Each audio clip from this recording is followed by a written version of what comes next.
Thank you for having me. It's my pleasure to appear before you today and give you the current state of the Arkansas Department of Corrections. I respond to most anything, so I understand with the name scenario. So if you would pull that mic closer. Yes, sir. And introduce yourself for the record, and you're recognized. Yes. Joe Profiri, Secretary, Arkansas Department of Corrections. Thank you for having me today. Just wanted to express that since becoming secretary, I've seen the need for the department to be responsive to the counties, to this legislative body, and as they help their constituents, and I believe I've been intentional in doing that. One of the first things that I noticed in arriving as the secretary is the lack of prison bed space. Upon arrival, there were approximately 2,000 individuals that were remanded to state custody that were in county jails across the state of Arkansas. The ripple effect of that is misdemeanants who were being engaged by law enforcement, didn't have the ability to be booked into county jails or remain in county jails pending their initial appearance and potential sentencing to county jail. I endeavored very quickly to scan our infrastructure within the Arkansas Department of Corrections to identify opportunities for bed space. I developed a very quick plan with regards to what I referred to as immediate action, intermediate action, and future action. The future action, if I go backwards, was associated with what you all did in the 94th session, which is to approve funding for the construction of a 3,000 bed facility, which we began immediately upon the signing of that particular piece of legislation and the finance coming to bear.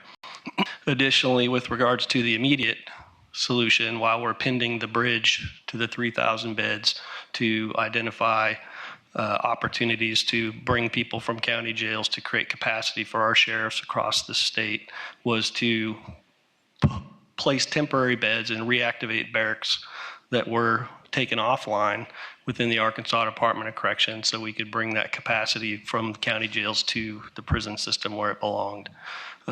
We were able to do that, and April of this year with the activation and temporary assignment of new beds within facilities across our inventory to nearly 1,000 beds.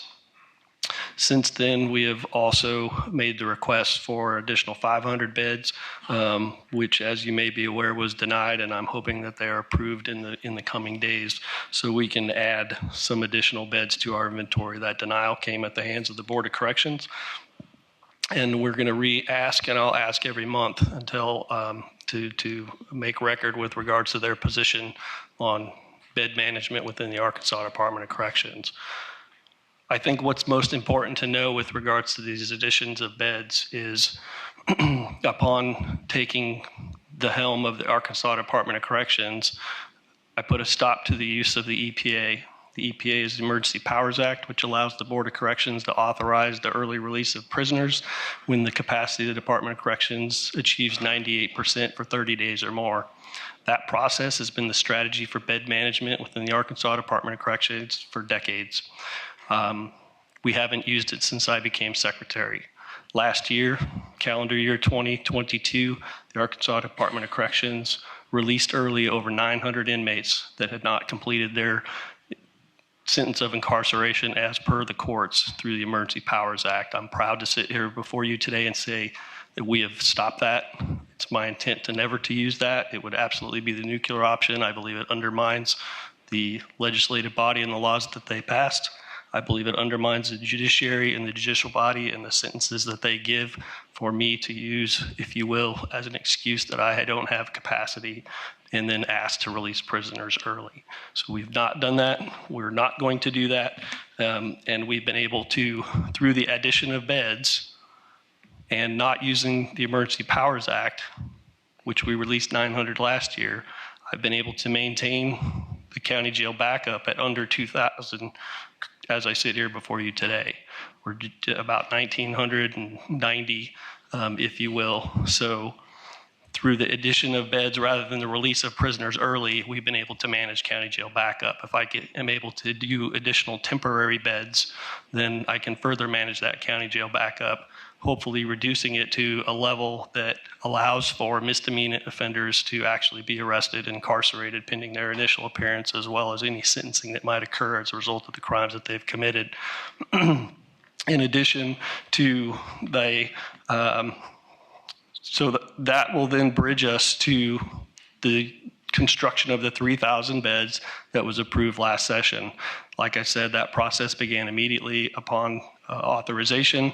We've engaged with a consultant who is assisting with the writing of a procurement action as well as a program associated with the particular beds that we can then put out to industry for them to bid on for the design and construction of a 3,000 bed facility someplace in the state of Arkansas. With respect to the prison construction and those 3,000 beds, Arkansas history of prison construction has been through the use of donated land. Often donated land within the state of Arkansas to build prisons is not at a premium. It costs a lot to improve that land to make it suitable for an infrastructure to go on top of it. Additionally, it's not in the most right location to allow for a workforce that can immediately staff that prison, as well as a sustainable workforce that can maintain the facility over the long haul as far as having appropriate staffing levels. So I'm deviating from that past behavior as the status quo I do not believe has served the state of Arkansas well with regards to the locations of prisons in the state of Arkansas. I have specific criteria associated with where that prison should be constructed, and it has to do with, like I said, a sustainable workforce. It's got to be within a certain proximity to a level 3 trauma center. I have to ensure quality of work life for those employees that work at that facility, which means that the commute has to be reasonable from their homes and that it has to be close to highways, and the land has to be suitable for construction of such a facility. In addition, community has to embrace the fact that a prison would go into their community or near their community. So all those factors will be associated and written into the procurement action that the vendor who proposes to build the facility will have to inform us of the location and community buy-in with regards to where the prison will be located.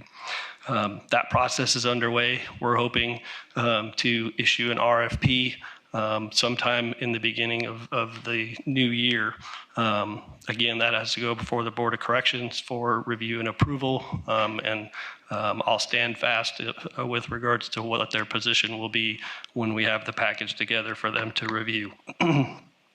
With regards to staffing numbers, I'm very proud to report to you that since taking the position as Secretary of Corrections, we've reduced our vacancy rate within our prisons in Arkansas by 10%.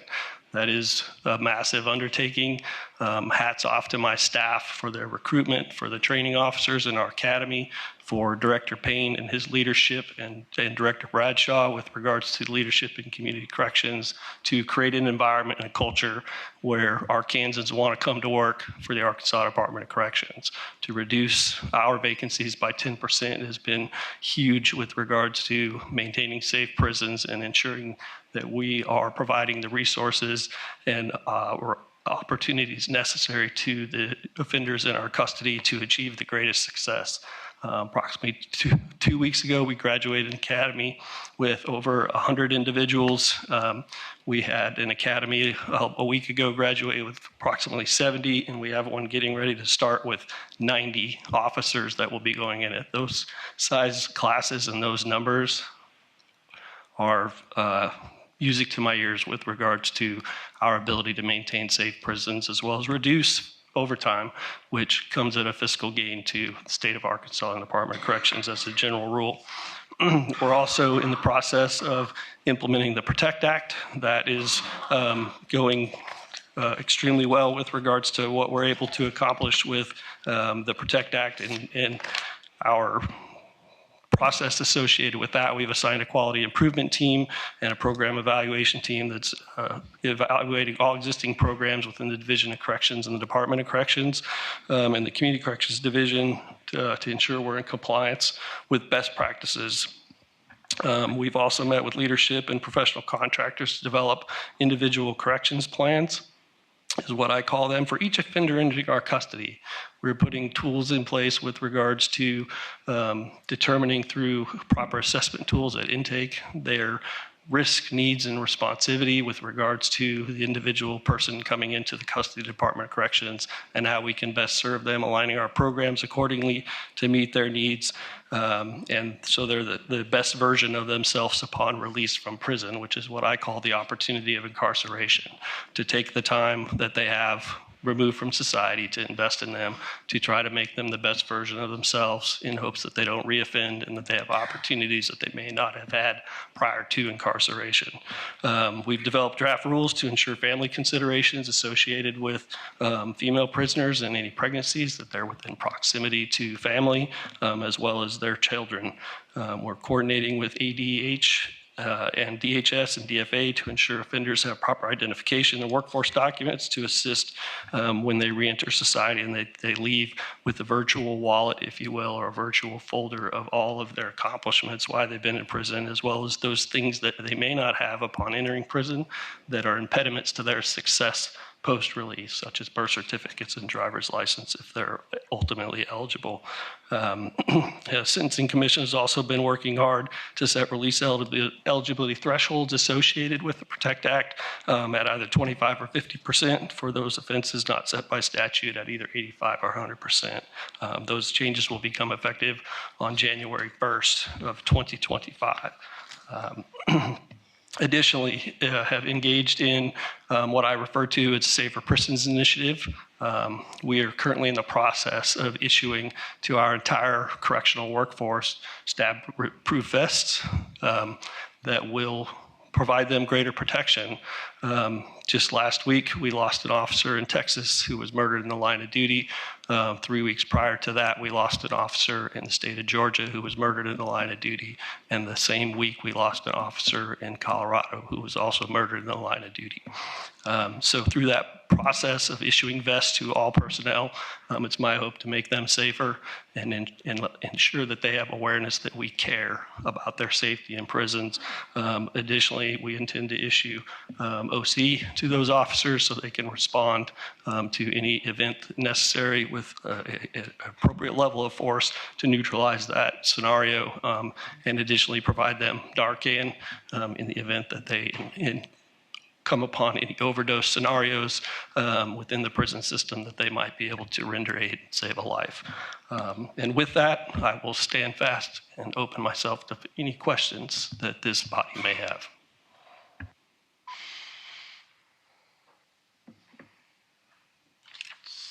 Senator Urban, you recognize. Thank you so much for your report, for being here. Could you just describe the Emergency Powers Act? Is that state legislation, and is there language in there to allow you to suspend that? Or could you just describe that for me real quick? So, Mr. Chairman, Senator, to your question, the Emergency Powers Act is statutory. I don't have the ability necessarily to suspend it, but I initiate it. So I won't ask for it. I see. So it's something that would be initiated through the department, not through the board. We would ask the board as the representatives of the agency, and then the board would approve the ask. Oh, okay. Okay. So that would be an action that your agency would take, and you're choosing not to take it. That's correct. I see. Thank you for the clarification. Yes, ma'am. Representative Berry, you recognize. Thank you, Mr. Chairman. And Mr. Secretary, thank you for your service. Thank you for being here. But why is the Board of Corrections denying the beds request? I see it as an impediment to progress and to the mission of the Department of Corrections and being able to provide safety and security to the citizens of our community. So what's the deal? I couldn't agree with you more, Representative. I don't think in this last denial, in all fairness, April, I appeared before the board and I asked for hundreds of beds across the enterprise that were approved. So when my team went back to the board last week to ask for additional beds, I anticipated that I would be met with approval for those beds as well. I was not.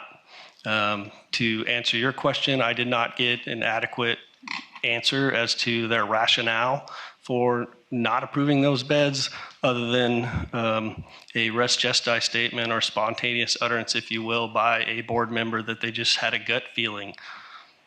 Didn't qualify the feeling or otherwise express what that feeling was, but the answer was resounding no on approving of those beds. Well, craziness is running rampant, I'll tell you that. So hopefully it'll get approved here pretty soon. And one follow-up question, Mr. Chairman, if I may. So, we visited one time.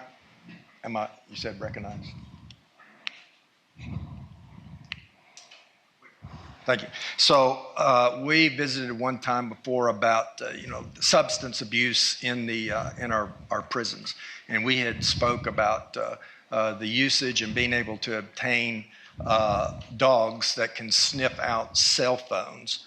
Have you made any progress in that arena? If you haven't, it wouldn't be quite as hard as Secretary Hager's request for $500,000, but if you sent us a request for about $150,000, I bet we could buy you 10 dogs to help alleviate a lot of the problem with cell phones, which directly contributes to substance abuse and narcotics getting into our prison system. Is that correct? Mr. Chairman, Representative, that is correct, and you can stand by for that request. It will be forthcoming. As part of my Safer Prison Initiative, I desire to add to our K9 inventory of what I call pointy ear dogs. They're narcotic detection dogs, as well as cell phone capable dogs that can sniff out cell phones. Initial inquiries indicate that those dogs are about $12,000 a piece, and then some finalized training once they get to the institution. I have to create a space for those dogs at institutions with kennels, which we're evaluating currently and pricing out what it's going to take us to build proper kennels for our dogs with the investment that we make in them. They're part of the cadre of officers, if you will. They just happen to have 4 legs and do different things, but we have to have proper space for them to make sure that they're safe and that the investment that we make in them is maintained through the way we maintain them. But I intend to put them in play very soon. In addition to that, we're exploring technology that informs jamming of cell phone devices, as well as rendering them, if you will, dead through technology that can just shut them off once they're particularly identified. I will tell you that I was in Washington, D.C. talking to the Arkansas congressional delegation with regards to cell phones in prisons approximately 2 months ago, and the challenges associated with those cell phones in prisons.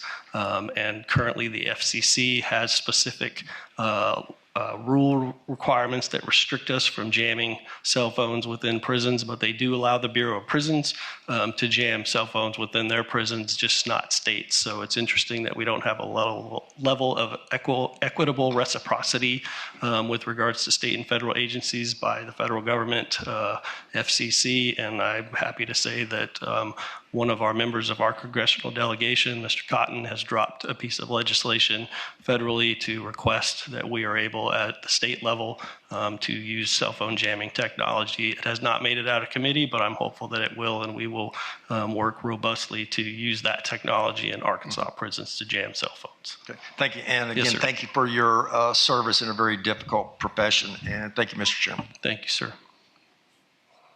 So we took a number of members down for Curate Cummins, and you made some suggestions for upcoming budget for the department. Do you mind going through some of that?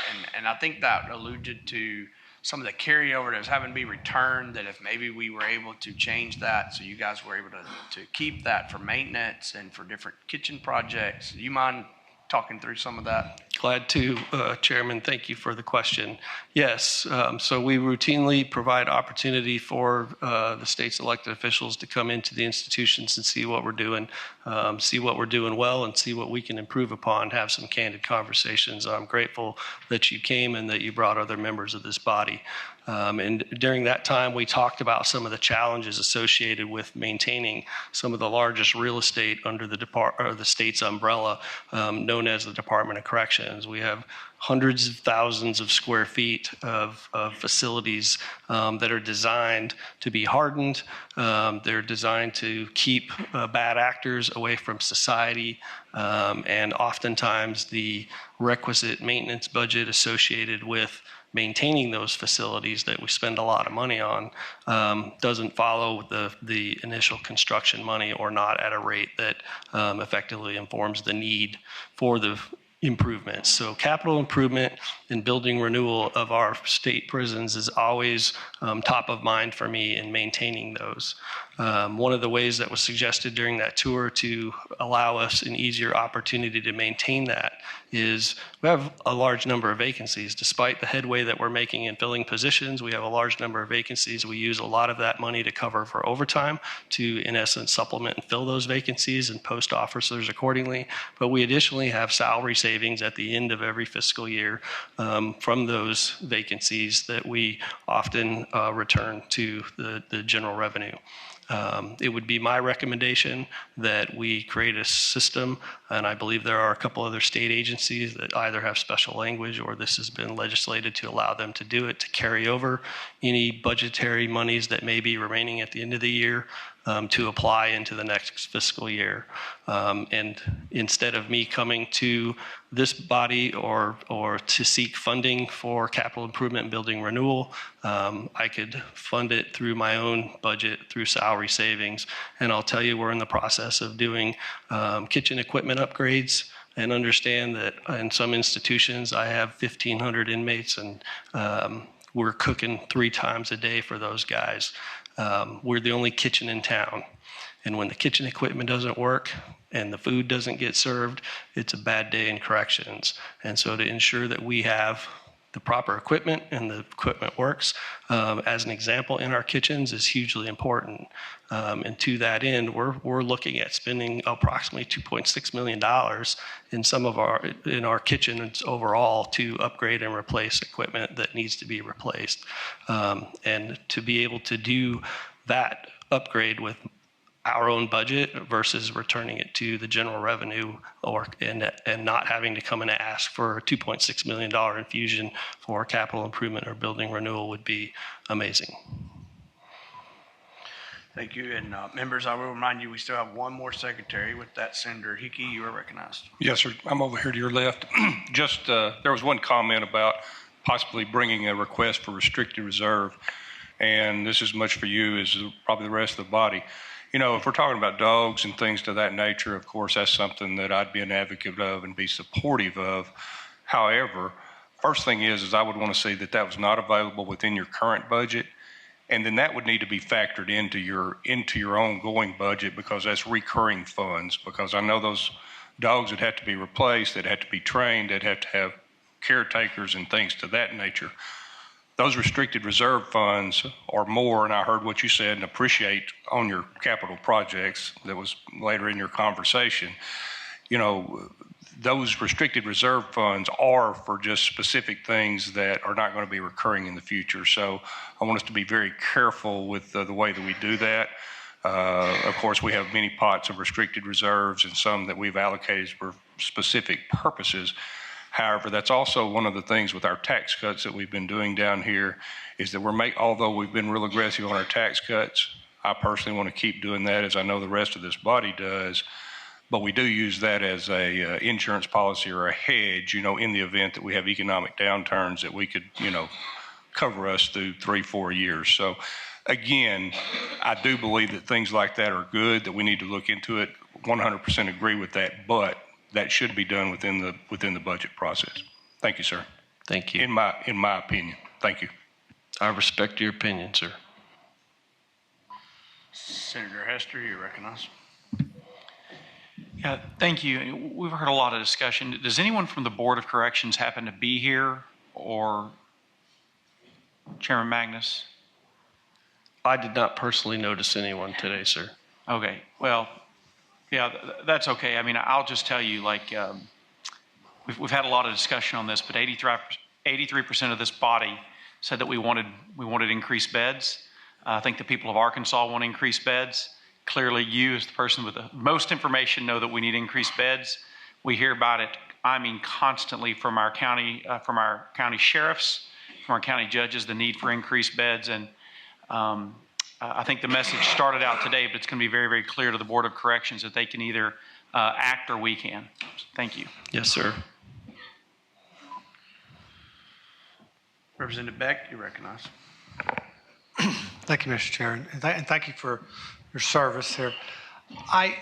One of the things that you mentioned brought something to mind was you were talking about better preparing inmates for when they re-enter into society. So with that, I would ask you could you help me maybe quantify, given the recidivism rates that we have now in our system, in the planning that you're doing, are you including, like, I'm just going to throw numbers here for you, like a 10% reduction in the recidivism rate, 20%, and therefore, making the associated adjustments related to that? Because, as you well know, if we can work on that factor, we can eliminate the needs for some of the beds. So. Yes, sir. Mr. Chairman, Representative, I think that's a great question, and I appreciate you answering it. You've heard me talk about the opportunity of incarceration, the corrections plan, if you will, and I truly do believe being in prison is the punishment, if you will. What we do in prison is not the punishment. That's the modification and the rehabilitation, if you will, of the person while they're being punished in prison.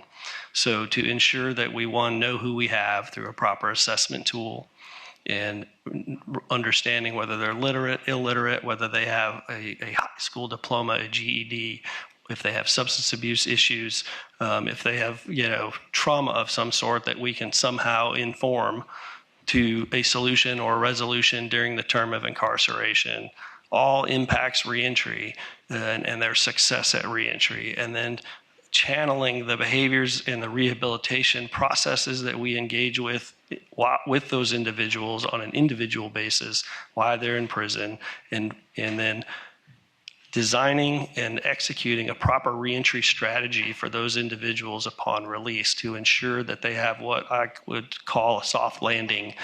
When you incarcerate an individual for a spell of time, and then you just open the door and let them out, their chances of success are not real good. They've been disconnected from society, they've been disconnected from family, they have been disconnected from a lot of things while they're in prison. So you have to reacclimate that person to community, which means community needs to lean in to corrections at the proper point in time to receive the returning individual to community.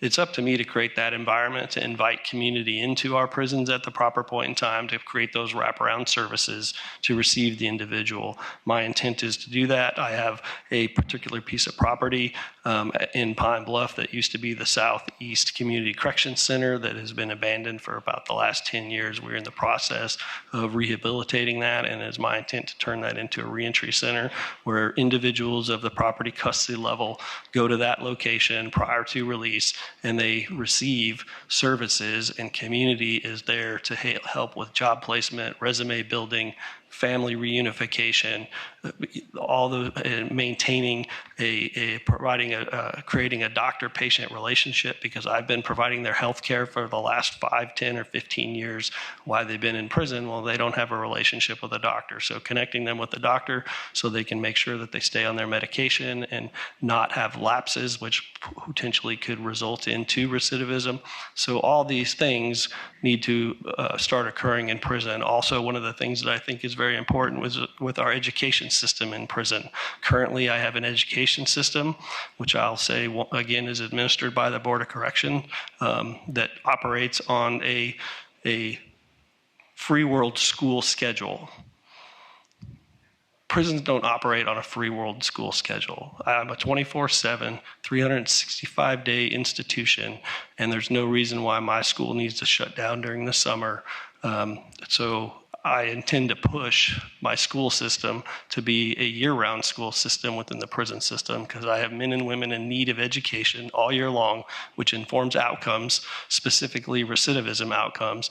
When we talk about recidivism, that means another victim. So if I can take the opportunity of incarceration to reduce recidivism through education, career technical education, vocational training, year-round, not 9 months out of a year, when I operate my inn all year long, I think we'll have better outcomes. And to land my plane, I hope to reduce the Arkansas recidivism rate significantly. If I gave you a number, I'd have to, own that in some way, but I think something in the high teens or low 20 percentile is reasonable and within the standards nationally. And I fully believe that we can achieve that in Arkansas by doing the right thing with regard to programming and taking the opportunity in front of us. Yes, sir. Members, I remind you again, we still have one more secretary in the queue. As I do that, I'm going to recognize Senator Hammer for a quick question. Thank you, Mr. Chair. Where you came from previously, you were pretty successful. Did you operate under the structure that you're operating under here in Arkansas with regards to having to work through the board system, unlike where you came from before? And what would be your thoughts? Mr. Chairman, Representative Hammer, Senator Hammer, no, I did not. This body is my board. I am responsive to you, and you hold me accountable for my deeds and my actions, and that's the way it was where I came from. There wasn't an intermediary between me and the legislative body with regards to my outcomes, good or bad, or the successes or failures of the Department of Corrections. It was I and I alone, and the members of my team that were successful based on our performance and our deeds and actions, not beholden to the Board of Corrections. We were beholden to the legislature. How many more beds could Senator, you open up? Senator, Thank you. One question. Thank you, Mr. Secretary, for your report. Thank you for the job you're doing, and you're doing a really very good job, in my opinion, and we appreciate it. Thank you, Representative.